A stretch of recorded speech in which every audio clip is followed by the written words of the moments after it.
दोस्तों नमस्कार, ये है मार्गदर्शन फॉर सिविल सर्विसेज। मैं अनुराग चौधरी।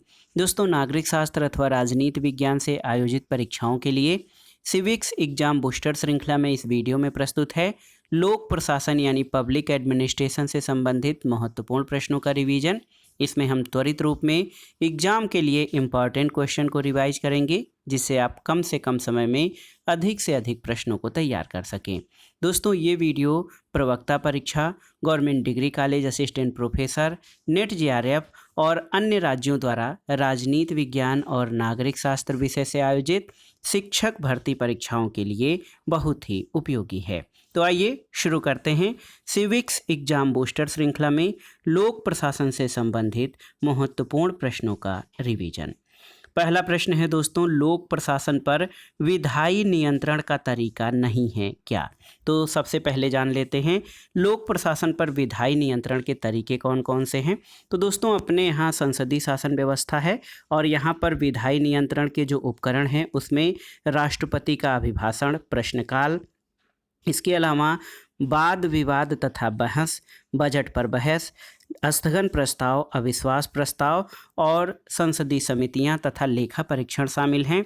इसमें सरकार के विरुद्ध अभियोग शामिल नहीं है। तो याद रखिएगा लोक प्रशासन पर विधायी नियंत्रण का तरीका कौन सा नहीं है, तो सरकार के विरुद्ध अभियोग, ये लोक प्रशासन पर विधायी नियंत्रण का तरीका नहीं है। अगला प्रश्न है दोस्तों, फ्रेडरिक रिक्स के साला मॉडल में कलेक्ट्स क्या हैं? तो उत्तर है वे हित समूह हैं जो अर्ध परंपरागत हैं किंतु आधुनिक तकनीक के ज्ञाता हैं। अगला प्रश्न है दोस्तों, भारत में वर्तमान लोक सेवा किस प्रकार की नौकरशाही का नया संस्करण है? तो याद रखिएगा भारत में जो वर्तमान लोक सेवा या पब्लिक सर्विस है ये योग्यता मूलक नौकरशाही का नया संस्करण है। अगला प्रश्न बहुत ही महत्वपूर्ण कथन है, प्रशासन राजनीति की एक शाखा है, ये कथन किसका है? तो ये है महत्वपूर्ण विचारक डोनाल्ड किंग्सले। डोनाल्ड किंग्सले का कथन है कि प्रशासन यानी एडमिनिस्ट्रेशन राजनीति विज्ञान की एक शाखा है। अगला प्रश्न है दोस्तों, मैस्लो के आवश्यकता पदानुक्रम में सर्वाधिक निचले स्तर पर क्या आता है? तो उत्तर है मैस्लो के आवश्यकता पदानुक्रम में सबसे निचले स्तर पर शारीरिक आवश्यकता आता है। अगला प्रश्न है, नौकरशाही को अधिनायकवाद के एक नए रूप की तरह किसने प्रस्तुत किया है? तो उत्तर है लॉर्ड हेवार्ड ने। दोस्तों हेवार्ड ने नौकरशाही को आधुनिक या अधिनायकवाद के रूप में या न्यू डिस्पोटिज्म के रूप में, नवीन निरंकुशता के रूप में वर्णित करने वाला विचारक हेवार्ड है। अगला प्रश्न है, आधुनिक प्रचालन प्रबंधन सिद्धांत का जनक किसे माना जाता है? तो याद रखिएगा आधुनिक प्रचालन प्रबंधन सिद्धांत का जनक हेनरी फेयोल को माना जाता है। अगला प्रश्न है, मुख्य कार्यपालक संगठन में कठिनाइयों का अंत करने वाला पर्यवेक्षक और आगामी कार्यक्रमों का प्रवर्तक होता है, ये कथन किसका है? तो ये कथन डिमॉक का है। अगला प्रश्न है, जेम्स डी मूने के अनुसार संगठन का पहला सिद्धांत क्या है? तो उत्तर है समन्वय। मूने के अनुसार संगठन का पहला सिद्धांत जो है ये समन्वय है, याद रखिएगा। अगला प्रश्न है दोस्तों, वह विचारक जिसने प्रशासन को वांछित उद्देश्यों की प्राप्ति के लिए मानवीय और भौतिक संसाधनों के संगठन और संचालन की संज्ञा दी है, तो ये हैं J.M. पिफनर। पिफनर ने दोस्तों प्रशासन को वांछित उद्देश्यों की प्राप्ति के लिए मानवीय और भौतिक संसाधनों के संगठन और संचालन की संज्ञा दी है। अगला प्रश्न बहुत ही महत्वपूर्ण है, सुशासन यानी गुड गवर्नेंस तथा विकास के लिए प्रतिभागी नागरिक समाज पर बल विश्व बैंक रिपोर्ट में दिया गया कब? तो सही उत्तर है 1992 में। दोस्तों गुड गवर्नेंस और प्रतिभागी नागरिक समाज पर बल विश्व बैंक की 1992 की रिपोर्ट में दिया गया था। अगला प्रश्न है कि एक विभाग के अधीन यदि प्रशासनिक प्राधिकार एक व्यक्ति में निहित हो तो उस व्यवस्था को जाना जाता है किस नाम से? तो सही उत्तर है ब्यूरो के नाम से। दोस्तों एक विभाग के अधीन यदि प्रशासनिक प्राधिकार एक व्यक्ति में निहित हो तो उस व्यवस्था को ब्यूरो कहा जाता है। अगला प्रश्न है, अभिप्रेरणा के द्विघटक विचारधारा की वकालत किसने की है? तो याद रखिएगा, हर्जबर्ग ने। हर्जबर्ग एक विचारक हैं, इन्होंने अभिप्रेरणा के द्विघटक विचारधारा की वकालत की है। अगला प्रश्न बहुत ही महत्वपूर्ण है दोस्तों, आपसे पूछा गया है कि हेनरी फयोल जो कि प्रमुख प्रशासनिक चिंतक और विचारक हैं, इनकी रचनाएं कौन सी हैं? तो ये हैं general and industrial management, the theory of administration of the state और जनरल प्रिंसिपल्स ऑफ एडमिनिस्ट्रेशन।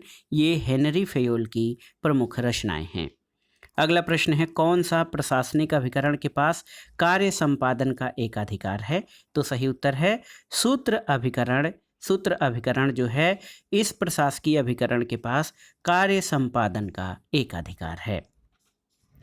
अगला प्रश्न है, आंतरिक संगठन, स्वायत्तता, कार्यों या कार्य पद्धतियाँ किसी भी दृष्टि से लोक निगम विभागों अथवा ब्यूरो से भिन्न नहीं होते।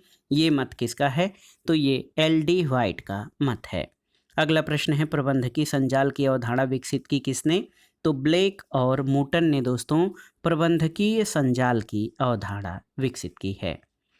अगला प्रश्न सूची 1 का सूची 2 से सुमेलन करना है। देखिए, शेल्डन ओलिवर की रचना है प्रबंधन का दर्शन। अल्बर्ट लेपावर्की की रचना है, जो ये संपादित कृति है, प्रशासन, संगठन और प्रबंधन की कला और विज्ञान। और देखिए, अशोक चंदा ने भारतीय प्रशासन लिखा है और SE फाइनर की पुस्तक है लोक प्रशासन की शक्ति। अगला प्रश्न है दोस्तों, भारत में वरिष्ठ लोक सेवकों के पदोन्नति के मामलों का निर्णय किया जाता है किसके द्वारा? तो जो डिपार्टमेंटल प्रमोशन कमेटी यानी DPC। दोस्तों आप जान लीजिए, भारत में वरिष्ठ लोक सेवकों के पदोन्नति के मामलों का निर्णय विभागीय प्रोन्नति समिति के द्वारा किया जाता है। अगला प्रश्न है कि लोक प्रशासन के अंतर्गत शासन से विशेषकर केवल कार्यपालिका पक्ष से संबंधित कार्यों को समाहित किया जाता है। ये मानना है किसका? तो ये लूथर गुलिक का मानना है। अगला प्रश्न है दोस्तों, उदासीनता के परिक्षेत्र की अवधारणा का संबंध किससे है? तो प्राधिकार से। और एक लोक निगम का लक्षण है? तो उत्तर है उसे मंत्रालयी नियंत्रण से पूरी प्रशासनिक स्वायत्तता हासिल होती है। तो एक लोक निगम का लक्षण है कि उसे मंत्रालयी नियंत्रण से पूरी प्रशासनिक स्वायत्तता हासिल होती है। अगला प्रश्न है, हर्जबर्ग के द्विकारक अभिप्रेरणा सिद्धांत के अंतर्गत स्वच्छता कारकों में नहीं है क्या? तो सही उत्तर है उत्तरदायित्व। दोस्तों हर्जबर्ग के द्विकारक अभिप्रेरणा सिद्धांत के अंतर्गत स्वच्छता कारकों में उत्तरदायित्व शामिल नहीं है। अगला प्रश्न है, निष्पादन बजटीकरण की अवधारणा को प्रचलन में लाया गया था किसके द्वारा? तो सही उत्तर है प्रथम हूवर आयोग, संयुक्त राज्य अमेरिका में निष्पादन बजटीकरण की अवधारणा को प्रचलन में लाया गया था। अगला प्रश्न है, पद वर्गीकरण जो है ये किसका वर्गीकरण है? तो याद रखिएगा, पद वर्गीकरण या पदों का विभाजन ये कर्तव्यों का विभाजन है। अगला प्रश्न है दोस्तों, अस्थायी वेतन प्राप्त कुशल पेशेवर अधिकारियों के एक निकाय के रूप में लोक सेवा की परिभाषा किसके द्वारा दी गई है? तो ये परिभाषा हरमन फाइनर की है, जो लोक सेवा को परिभाषित करते हुए कहते हैं कि ये अस्थायी वेतन प्राप्त तथा कुशल पेशेवर अधिकारियों का निकाय है। अगला प्रश्न है, वह राष्ट्रपति जो अमेरिका में स्पॉइल सिस्टम के जनक के रूप में जाना जाता है? तो जैक्सन को।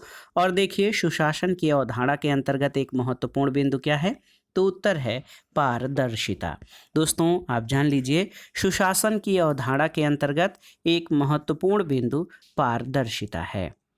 अगला प्रश्न है, वर्गीकरण का अभिप्राय कर्तव्यों और अपेक्षित योग्यताओं की समानता के आधार पर पदों का समूहबद्ध करना है।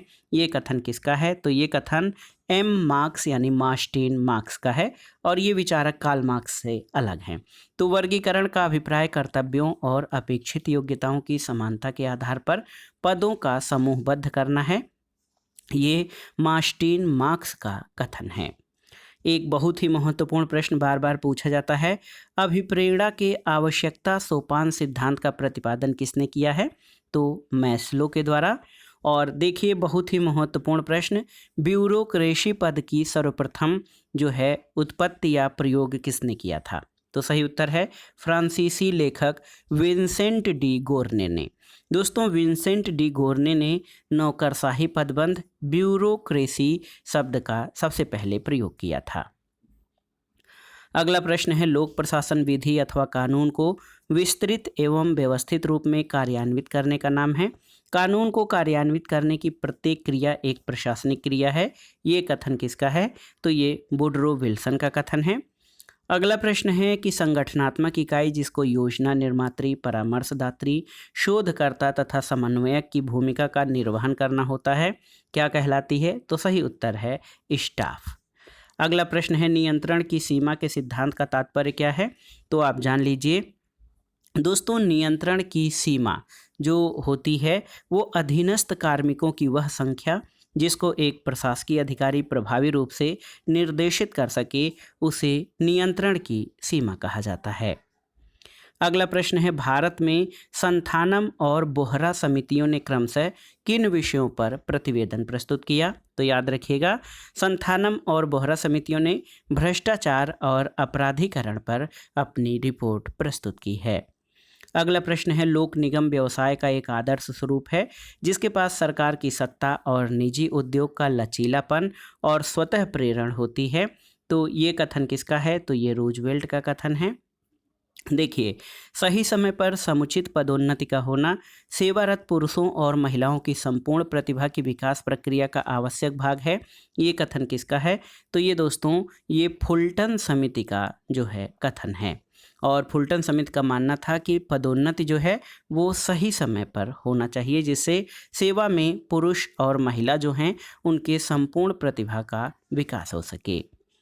अगला प्रश्न है दोस्तों बेबर द्वारा प्रस्तुत नौकरशाही का आदर्श प्रतिमान विकासशील समाजों के अध्ययन के लिए विशेष रूप से उपयुक्त नहीं है। ये मंतव्य किसने प्रस्तुत किया? तो F.W. रिक्स ने। अगला प्रश्न है प्रशासन में वित्त सर्वव्यापी रूप से उसी प्रकार सम्मिलित होता है जिस प्रकार वातावरण में ऑक्सीजन। तो उत्तर है ये कथन मार्टिन मार्क्स का है।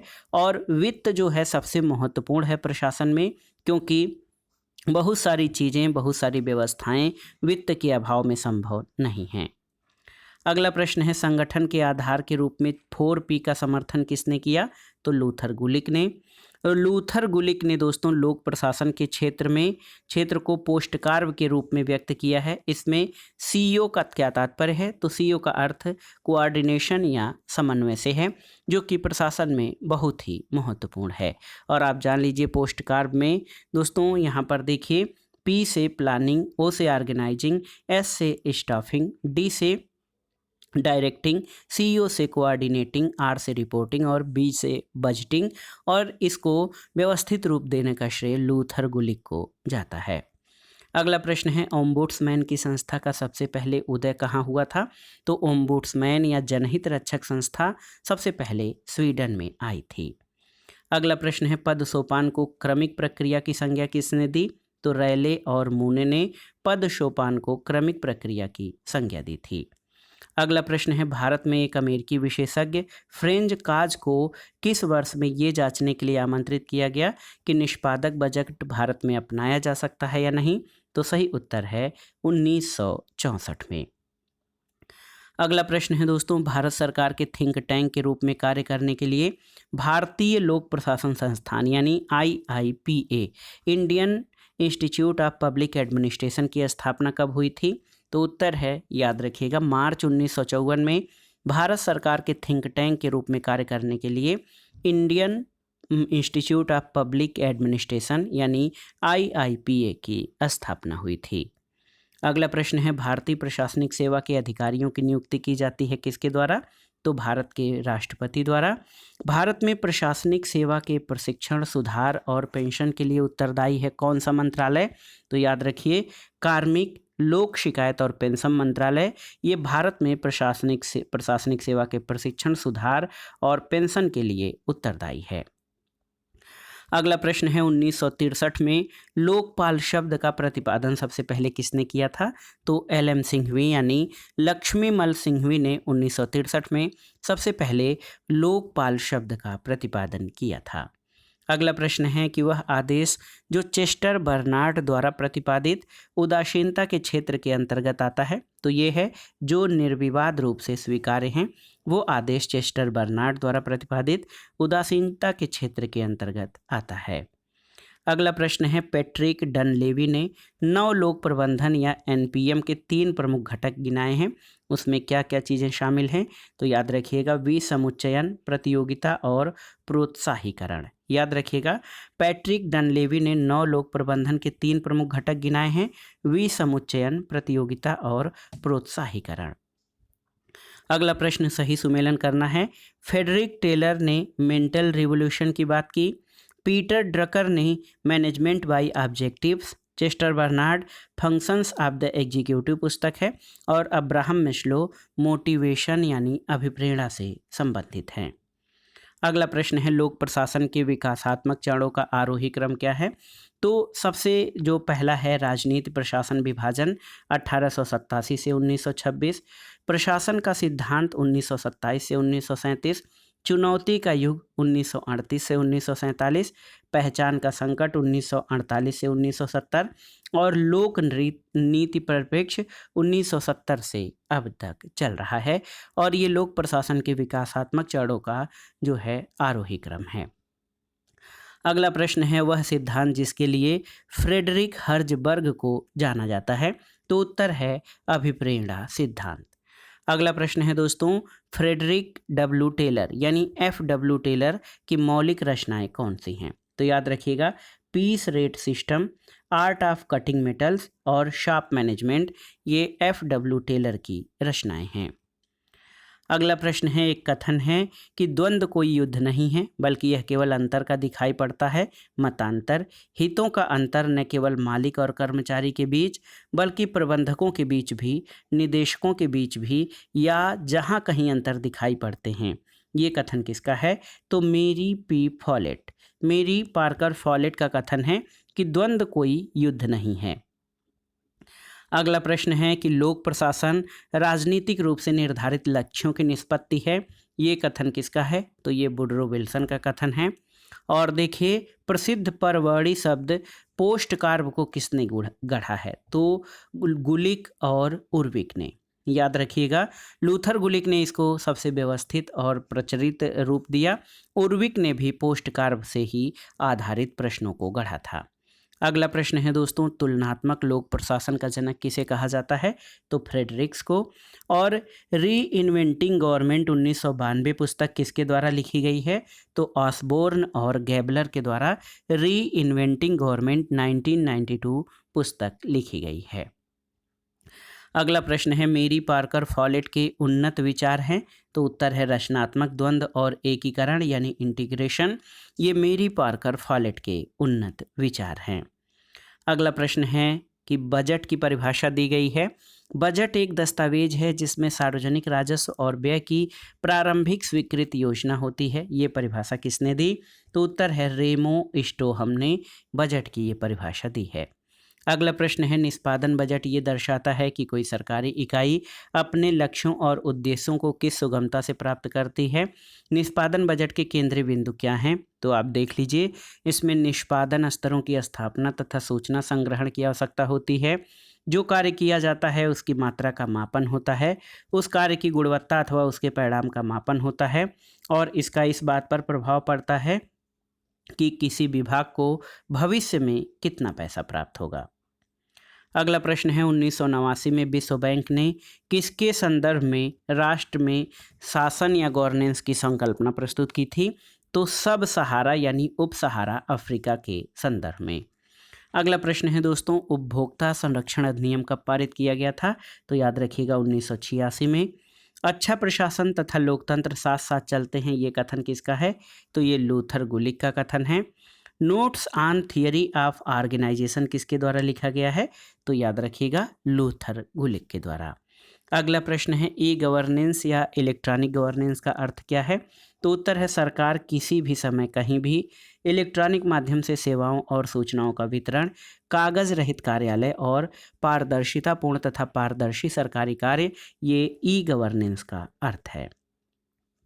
अगला प्रश्न है, आधुनिक राज्य में लोक प्रशासन के बढ़ते महत्व के लिए उत्तरदायी कारक कौन कौन से हैं? तो सबसे महत्वपूर्ण है कि कल्याणकारी राज्य का उदय, वैज्ञानिक और तकनीकी प्रगति, जनसंख्या में तेजी से बढ़ोतरी और आर्थिक नियोजन, ये आधुनिक राज्य में लोक प्रशासन के बढ़ते महत्व के लिए उत्तरदायी हैं। अगला प्रश्न है, नौकरशाही या ब्यूरोक्रेसी शब्द का प्रयोग सबसे पहले किसने किया? तो विंसेंट डी गोर्ने ने। अगला प्रश्न है, हूवर आयोग ने किस पर आधारित संगठन के निर्माण की सिफारिश की? तो हूवर आयोग ने प्रयोजन पर आधारित संगठन के निर्माण की सिफारिश की थी। अगला प्रश्न है दोस्तों, नेतृत्व के गुणमूलक दृष्टिकोण का प्रारंभ या प्रणेता किसने किया? तो सही उत्तर है चेस्टर बर्नार्ड। दोस्तों, ये नेतृत्व यानी लीडरशिप के गुणमूलक दृष्टिकोण के प्रणेता हैं। अगला प्रश्न है, उत्तम शासन का सार क्या है? तो पारदर्शी और जवाबदेह प्रशासन, ये गुड गवर्नेंस का सार तत्व है। अगला है, लोक निगम प्रकार का प्रशासन क्या प्राप्त करने की चेष्टा करता है? तो ये सार्वजनिक जवाबदेहता का कारोबारी दक्षता के साथ मिश्रण करने का प्रयास करता है लोक निगम प्रकार का प्रशासन। अगला प्रश्न है, भारत में सहायक अभिकरण का उदाहरण क्या है? तो केंद्रीय सार्वजनिक निर्माण विभाग ये सहायक अभिकरण का उदाहरण है।